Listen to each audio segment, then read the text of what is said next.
حضرت موسیٰ علیہ السلام فرعون کے غرق ہونے کے بعد بنی اسرائیل کے ساتھ بحیرہ احمر پار کر کے وادی سینا کی جانب چلے۔ اللہ نے بنی اسرائیل کی ہدایت و رہنمائی کے لیے حضرت موسیٰ علیہ السلام کو آسمانی کتاب دینے کا فیصلہ فرمایا اور انہیں 40 راتوں کے لیے کوہ طور پر بلا لیا۔ حضرت موسیٰ علیہ السلام نے کوہ طور پر جانے سے پہلے اپنے بھائی حضرت ہارون علیہ السلام کو اپنا جانشین مقرر کر دیا تھا، وہ بھی اللہ کے نبی تھے۔ حضرت ہارون علیہ السلام بنی اسرائیل کو واضح نصیحت فرماتے رہتے تھے۔ ایک دن انہوں نے فرمایا کہ اے بنی اسرائیل، تم لوگ جب مصر سے نکلے تھے تو تمہارے پاس فرعونی قوم کا بہت سا زیور امانت کے طور پر محفوظ ہے، جبکہ تمہارے پاس بھی بہت سا زیور موجود ہے۔ قبطیوں کا سونا چاندی تم لوگوں پر حلال نہیں ہے اور نہ ہی اسے واپس کیا جا سکتا ہے، چنانچہ میرا مشورہ ہے کہ اس حرام کے مال سے ہم سب کو جان چھڑوا لینی چاہیے۔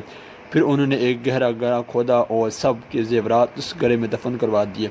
سامری جادوگر یہ سب کچھ دیکھ رہا تھا، چنانچہ جب رات کے آخری پہر قوم گہری نیند سو گئی تو وہ خاموشی سے اس جگہ پہنچا اور تمام زیورات اکٹھا کر کے اپنی کھولی میں لے آیا اور اسے پگھلا کر گائے کا ایک بچہ بنانے میں مصروف ہو گیا۔ سامری نے حضرت جبرائیل علیہ السلام کے گوروں کے سموں کے نیچے کی مٹی بھی اس میں شامل کر دی۔ سامری کے دل میں شیطان نے یہ بات ڈالی کہ حضرت جبرائیل امین کے گھوڑے کے قدم جس جگہ پڑتے ہیں وہاں کی مٹی میں حیات و زندگی کے خاص اثرات ہوتے ہیں، یہ مٹی اٹھا لی جائے۔ چنانچہ سامری نے وہ مٹی اٹھا لی۔ یہاں اس بات کا بھی تذکرہ ملتا ہے کہ سامری نے حضرت ہارون علیہ السلام سے بھی دعا کروائی تھی کہ میں اپنے ہاتھ میں جو کچھ ہے وہ اس میں ڈالتا ہوں، شرط یہ ہے کہ آپ یہ دعا کر دیں کہ جو میں چاہتا ہوں وہ ہو جائے۔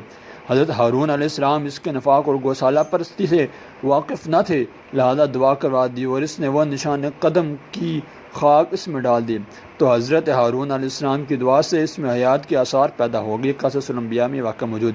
اب بچہ جب تیار ہو گیا تو اس کی خاصیت یہ تھی کہ جب اس میں نواد داخل کرتے تو یہ بیل کی آواز نکالتا۔ اس مصنوعی آواز سے سامری نے اپنی بنی اسرائیل کو گمراہ کیا اور بنی اسرائیل کی ایک بڑی تعداد سامری کے مکر و فریب کا شکار ہو گئی۔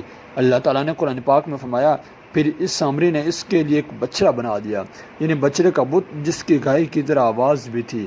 پھر کہنے لگا کہ یہی تمہارا معبود ہے اور موسیٰ کا بھی، لیکن موسیٰ بھول گیا۔ سورۃ طٰہٰ۔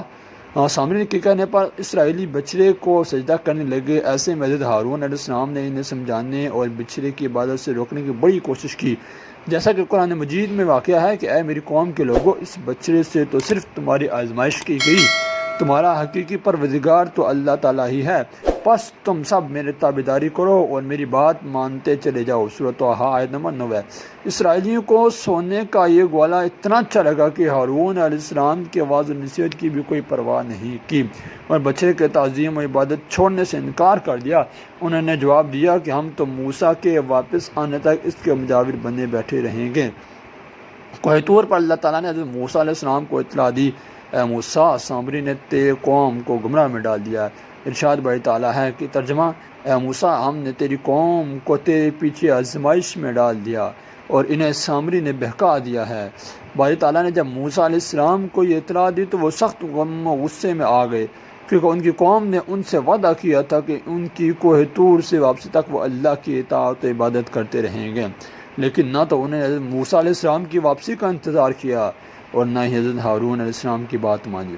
اس کے برعکس وہ سامری جادوگر کی ہدایت پر بچڑے کی پوجا کرتے رہے، یہاں تک کہ اللہ تبارک و تعالیٰ نے حضرت موسیٰ علیہ السلام کو ان کی قوم کو بدعہدی اور گوسالی پر پرستی سے آگاہ فرمایا۔ حضرت موسیٰ علیہ السلام جب توریت کی تختیاں لے کر کوہ طور سے واپس آئے تو دیکھا کہ قوم سامری کے بچڑے کی پرستش کر رہی ہے۔ یہ دیکھ کر آپ کو سخت تکلیف پہنچی، فوراً تختیاں ایک طرف رکھی اور اپنے بھائی کا سر پکڑ کر انہیں اپنے طرف گھسیٹنے لگے۔ حضرت ہارون علیہ السلام نے کہا، اے میرے ماں جائے، ان لوگوں نے مجھے بے حقیقت سمجھا اور قریب تھا کہ مجھے قتل کر ڈالتے، تو تم مجھ پر دشمنوں کو مت ہنساؤ۔ سورۃ اعراف آیت نمبر 150۔ حضرت موسیٰ علیہ السلام نے اپنے بھائی سے فرمایا، اے ہارون، انہیں گمراہ ہوا دیکھتے ہوئے تجھے کس چیز نے میرے پاس آنے سے روکے رکھا؟ کیا تو بھی نافرمان بن بیٹھا؟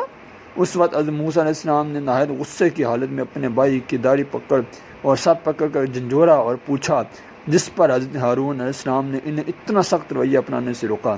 ارشاد باری تعالیٰ ہے کہ ہارون علیہ السلام نے کہا، اے میرے ماں جائے بھائی، میری داڑھی نہ پکڑ، سر کے بال نہ کھینچ، مجھے تو صرف یہ خیال دامنگیر ہوا کہ کہیں آپ یہ نہ فرمائیں کہ تو نے تو بنی اسرائیل میں تفرقہ ڈال دیا اور میری بات کا انتظار نہ کیا۔ بھائی ہارون علیہ السلام سے بات پرس کے بعد اب باری تھی سامری کی، جو سر جھکائے قریب ہی کھڑا تھا۔ حضرت موسیٰ علیہ السلام سامری کی جانب متوجہ ہوئے اور سخت لہجے میں پوچھا، سامری تیرا کیا معاملہ ہے کہ تو نے قوم کو بت پرستی پر کیوں لگایا؟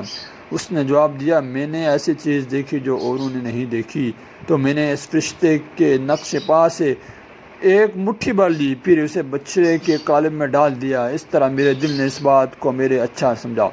حضرت موسیٰ علیہ السلام نے سامنے کر جو سزا تجویز کی، اسے قرآن کریم نے یوں بیان فرمایا، کہا، اچھا جا، دنیا کی زندگی میں تیری سزا یہی ہے کہ تو کہتا رہے کہ مجھے نہ چھونا، اور ایک اور بھی وعدہ تیرے ساتھ ہے کہ جو تجھ سے ہرگز نہ ٹلے گا، اور اب تو اپنے اس معبود کو بھی دیکھ لینا جس کا تو اعتکاف کیے ہوئے تھا، ہم اسے جلا کر ریزہ ریزہ کر کے دریا میں اڑا دیں گے۔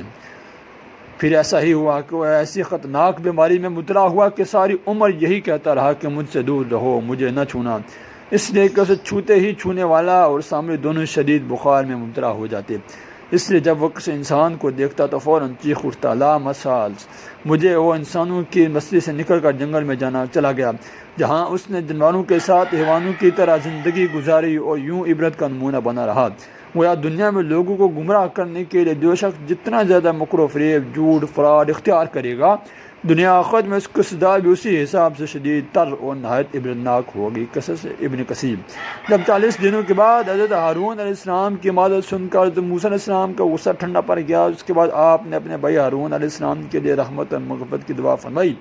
پھر آپ نے اس بچڑے کو توڑ پھوڑ کر جلا کر اس کے ریزہ ریزہ کر کے دریا میں بہا دیا۔